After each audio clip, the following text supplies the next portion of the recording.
महाभारत का भयंकर युद्ध चल रहा था। लड़ते लड़ते अर्जुन रणक्षेत्र से दूर चले गए थे। अर्जुन की अनुपस्थिति में पांडवों को पराजित करने के लिए द्रोणाचार्य ने चक्रव्यूह की रचना की। अर्जुन पुत्र अभिमन्यु चक्रव्यूह भेदने के लिए उसमें घुस गया।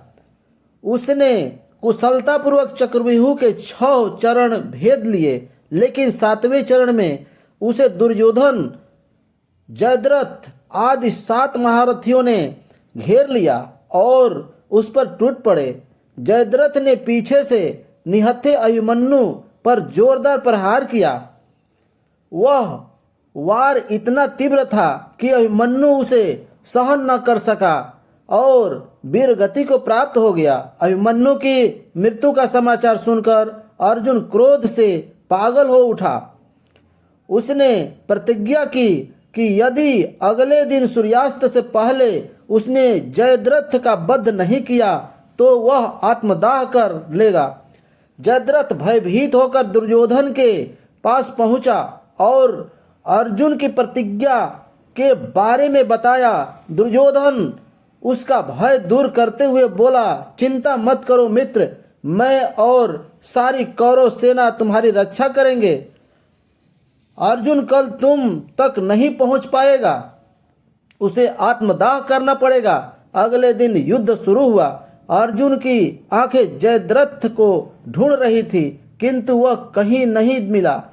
दिन बीतने लगा। धीरे धीरे अर्जुन की निराशा बढ़ती गई। यह देख श्री कृष्ण बोले, पार्थ, समय बीत रहा है और कौरव सेना ने जयद्रथ को रक्षा कवच में घेर रखा है, अतः तुम शीघ्रता से कौरव सेना का संहार करते हुए अपने लक्ष्य की ओर बढ़ो। यह सुनकर अर्जुन का उत्साह बढ़ा और वह जोश से लड़ने लगा, लेकिन जयद्रथ तक पहुंचना मुश्किल था।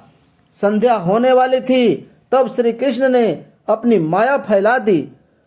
इसके फलस्वरूप सूर्य बादलों में छिप गया और संध्या का भ्रम उत्पन्न हो गया।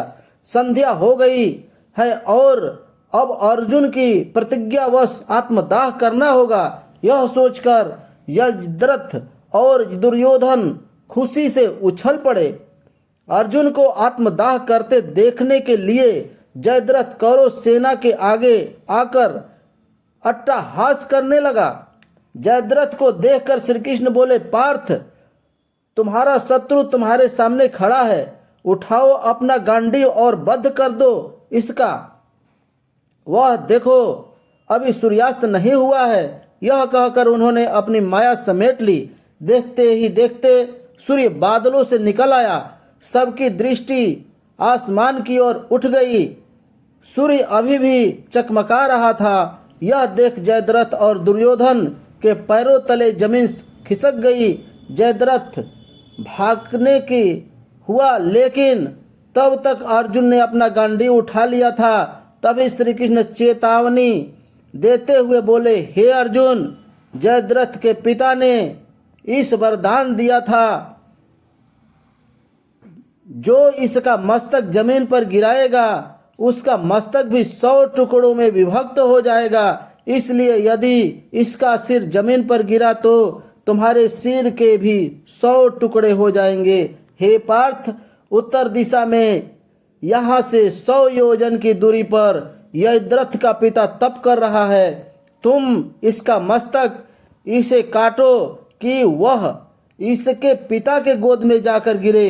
अर्जुन ने श्री कृष्ण की चेतावनी ध्यान से सुनी और अपने लक्ष्य की ओर ध्यान कर बाण छोड़ दिया।